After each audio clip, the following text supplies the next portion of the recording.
আসসালামু আলাইকুম দর্শক, গেছে কালকে চিংড়ি মাছের লাগে আলাম সিস্টারে কইছিলাম। তাই আলাম সিস্টার বেন্নি হলে ঘুমে বেন উঠতেই ফোন দিয়েছে, এখন নাকি চাই উঠায়। তাই লন যাই দেয় চাইটাই কদ্দুর উঠে হয়েছে। ওই আলাম সিস্টার চাই উঠাইতেছে। ও চাচা, কি চাই কদ্দুর উঠে হয়েছে?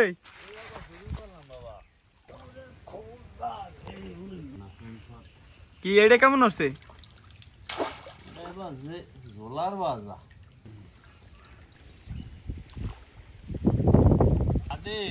চাচা ভালো বাজে দেখছো?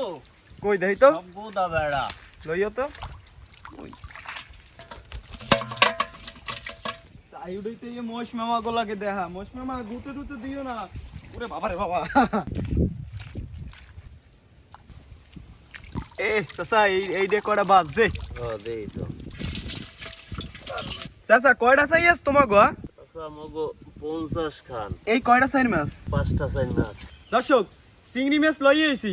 এই যে দেখেন, এই এককাল তাজা চিংড়ি মাছ, বড় ছোট মিলেন না, দেখছেন এককাল তাজা। এখানে প্রায় 900 গ্রামের মতন চিংড়ি মাছ লইছি আজগো। তাই আজকে চিংড়ি মাছের ঝোল দিয়া কাশি কষা পিঠে খামু। তাই লন এখন চিংড়ি মাছ কুটি রেটিয়া রান্দা চড়াই দেই। চিংড়ি মাছের ঝোল আর কাশি কষা পিঠা কিন্তু খুব একটা মজার খাওয়ার।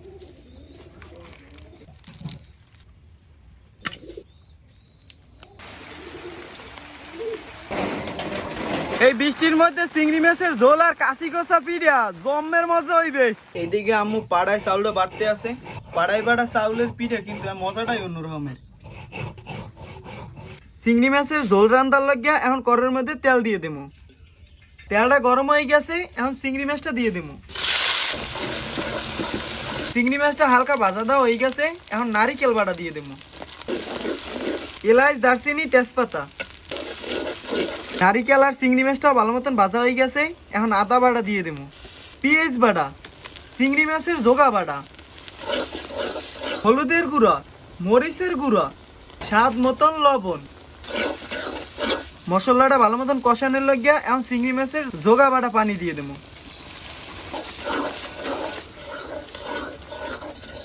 এখন হারামও দিয়ে দেবো।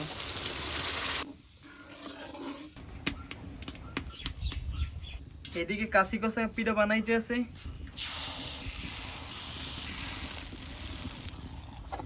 এই পিঠাটারে কাশি কষা পিঠা কয় কি লিগে জানেন?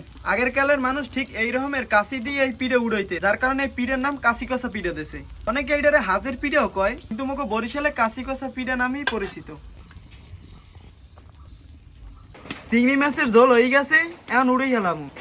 দর্শক, চিংড়ি মাছের ঝোল আর কাশি কষা পিঠা বানানো হয়ে গেছে। তাই এখন আব্বু আর ছোটা পালাই হয়ে গেছে খাইতে। আব্বু তাই বিসমিল্লাহ কই দিয়ে দিই। পিরি পিরি বৃষ্টির মধ্যে চিংড়ি মাছের ঝোল আর কাশি কষা পিঠা কেমন হইবে? সুন্দর হইবে। আচ্ছা তাই বিসমিল্লাহ কই দিয়ে দিই। এই লো,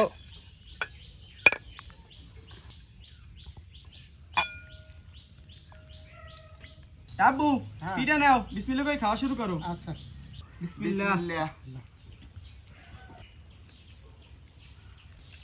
আব্বু হ্যাঁ চিংড়ি মাছের ঝোল আর কাশি কষা পিঠা কেমন লাগে? বেটা, ঠান্ডা ঠান্ডা আবহাওয়ার মধ্যে কাশি কষা পিঠে আর চিংড়ি মাছের ঝোল খাইতে খুব ভালোই লাগবে আছে। না আব্বু, হ্যাঁ তুমি খারাপ কাও নাই।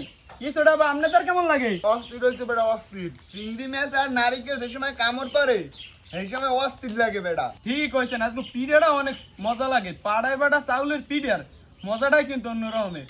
না হাসারা ভাবি এবার এই কাশি কষা পিঠে আবার ভালোই দাম দেবে বেটা। না হ্যাঁ অবশ্যই ঠিক কইছেন। একটু হুদো চিংড়ি মাছ খাই দে। জম্মের স্বাদ হয়েছে, জম্মের স্বাদ। আশা করি আজকে মোকে এই ভিডিওটা আপনাকে হলদিদেরই ভালো লাগছে। তাই পিরি পিরি বৃষ্টির মধ্যে আমি আব্বুরে আর সোডা পালইয়া চিংড়ি মাছের ঝোল আর কাশি কষা পিঠা খাইতে থাই। সবাই ভালো থাকবেন, সুস্থ থাকবেন। আল্লাহ হাফেজ।